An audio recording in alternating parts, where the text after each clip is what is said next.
বলা হয়ে থাকে, স্থলের জীবেরা যতটা না বিচিত্র, সমুদ্রে জীবের বৈচিত্র্য তার চেয়েও বেশি।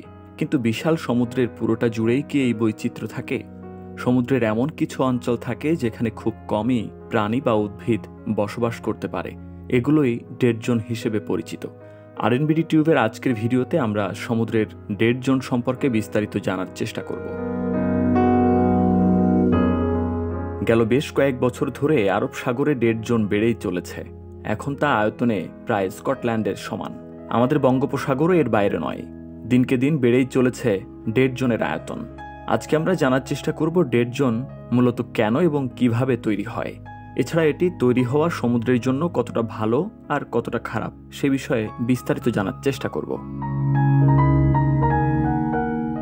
ডেড জোন বা মৃত এলাকা নামের মাঝেই অনেকটা অর্থ লুকানো রয়েছে, কেননা মৃত এলাকা কখনো ভালো হতে পারে না। এ থেকেই বোঝা যায় এটি ভালো কিছু নয়। বঙ্গোপসাগরে মাঝে মধ্যেই ঝাঁকে ঝাঁকে মৃত মাছ কিংবা অন্যান্য সামুদ্রিক উদ্ভিদ ভেসে আসতে দেখা যায়। এসবই হয়ে থাকে ডেড জোনের কারণে। বিজ্ঞানীরা মনে করছেন এই সংকটের জন্য দায়ী জলবায়ু পরিবর্তন। মূলত অক্সিজেনের অনুপস্থিতিতে এই জোন তৈরি হয়, যেখানে অক্সিজেনের মাত্রা এতটাই কম যে মাছ বা অন্যান্য প্রাণীর জীবন ধারণ প্রায় অসম্ভব হয়ে পড়ে, যেটি হাইপক্সিয়া নামেও পরিচিত। হাইপক্সিক জোন সাধারণত হ্রদ এবং অন্যান্য স্থায়ী জলাশয়ে ঘটার পাশাপাশি সমুদ্রের বিশাল অঞ্চলেও ঘটতে পারে। ডেড জোনের প্রধান কারণ হিসেবে ধরা হয় ইউট্রোফিকেশনকে। পানিতে খনিজের পরিমাণ বেড়ে গেলে ওই অঞ্চলের শৈবালের বংশবিস্তার হতে থাকে খুবই দ্রুত, আর এতেই ঘটে বিপত্তি। কেননা সামুদ্রিক শৈবালের অতিরিক্ত বংশবিস্তারই পানিতে অক্সিজেনের মাত্রা কমিয়ে দেয়। সামুদ্রিক ডেড জোন সাধারণত তীরের কাছাকাছি অঞ্চলেই দেখা যায়। বিশ্বজুড়ে প্রায় 146টি তালিকাভুক্ত উপকূলীয় ডেড জোন রয়েছে। এর মধ্যে সবচেয়ে বড় ডেড জোনের অবস্থান বাল্টিক সাগর এবং মেক্সিকো উপসাগরে। তবে সম্প্রতি একদল বিজ্ঞানী আরব সাগরে সৃষ্ট ডেড জোনকে পৃথিবীর সবচেয়ে বড় ডেড জোন হিসেবে আখ্যায়িত করেছেন।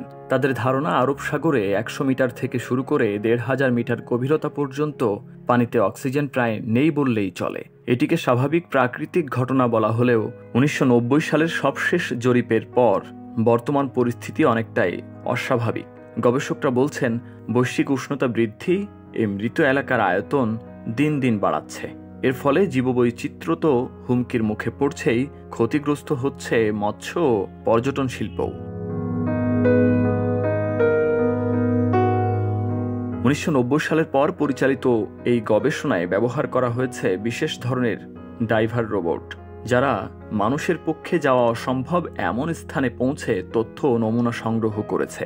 যৌথভাবে এই গবেষণা পরিচালনা করেছেন ব্রিটেনের ইস্ট অ্যাঙ্গেলিয়া ইউনিভার্সিটি এবং ওমানের সুলতান কাবুস ইউনিভার্সিটি। 2015 থেকে 2016 সাল পর্যন্ত চালানো ওই গবেষণার ফল প্রকাশ করা হয় তার 2 বছর পর 2018 সালের এপ্রিলে। সেখানে দেখা যায় আরব সাগরে পরিস্থিতি ক্রমেই খারাপ হয়ে চলেছে।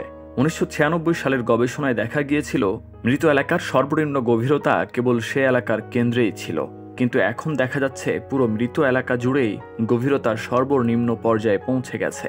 এর ফলে শুধু আরব সাগরই নয়, ভারত মহাসাগর এবং ভারতের মুম্বাই থেকে শুরু করে ওমানের মাস্কট পর্যন্ত পড়বে নানা ধরনের প্রভাব।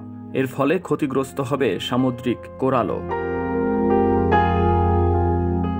গবেষকরা মনে করেন, শুধু বিজ্ঞান বা পরিবেশ নয়, অর্থনৈতিক কারণেও জরুরি ভিত্তিতে এদিকে নজর দেওয়া উচিত। কার্বন নিঃসরণ কমাতে 2015 সালে প্যারিসে জলবায়ু চুক্তি হওয়ার পর আশাবাদী হয়েছিলেন বিজ্ঞানীরা, কিন্তু সাবেক মার্কিন প্রেসিডেন্ট ডোনাল্ড ট্রাম্প চুক্তি থেকে যুক্তরাষ্ট্রকে প্রত্যাহার করায় হুমকিতে পড়ে সে চুক্তি। বিজ্ঞানীরা এ নিয়ে তখন উদ্বিগ্ন প্রকাশ করেন। যদিও 2022 সালে মিশরে অনুষ্ঠিত COP27 অনেকটা সাড়া ফেলেছে পরিবেশবিদ ও বিজ্ঞানীদের মাঝে। ভিডিওটির তথ্য ব্রিটিশ গণমাধ্যম বিবিসি থেকে সংগ্রহ করা হয়েছে।